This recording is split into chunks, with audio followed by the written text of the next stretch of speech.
জুলাইয়ের গণ আকাঙ্ক্ষার প্রতিফলন এবারের বাজেটে নেই, বরং এটি পুরনো ধারার বাজেট বলে মন্তব্য করেছেন জামাত ঢাকা মহানগর উত্তরের আমির মোহাম্মদ সেলিম উদ্দিন। তিনি বলেন, সরকারের এই বাজেটের মাধ্যমে ঋণ খেলাপির সুবিধা দেওয়ার পথ উন্মুক্ত করেছে। শুক্রবার সকালে রাজধানীর জাতীয় সংসদ ভবনের দক্ষিণ পাশে মানিক মিয়া এভিনিউয়ে সাইকেল র্যালিতে অংশগ্রহণ শেষে এসব কথা বলেন তিনি। এই বাজেট তরুণদের উদ্যোক্তা হিসেবে গড়ে তুলতে সহায়ক হবে না বলেও মন্তব্য করেন তিনি।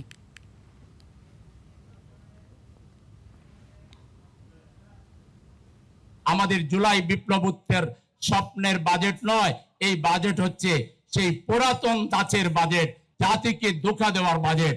এখানে শ্রমিকদের বেতন মজুরি বৃদ্ধির কোনো ব্যবস্থা নাই, কৃষকদের জন্য কোনো অ্যারেঞ্জমেন্ট রাখা হয়নি। আমাদের গরিবদের পকেট কেটে এই বাজেট পরিচালনা করা হবে। এই বাজেট হচ্ছে একটা শুভঙ্করের ফাঁকি।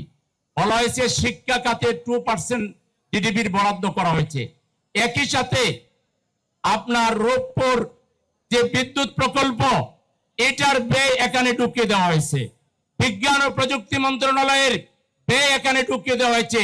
প্রকৃত অর্থে 1.5% শিক্ষা খাতের জন্য বরাদ্দ করা হয়নি। একটি শুভঙ্করের ফাঁকি দেওয়া হয়েছে।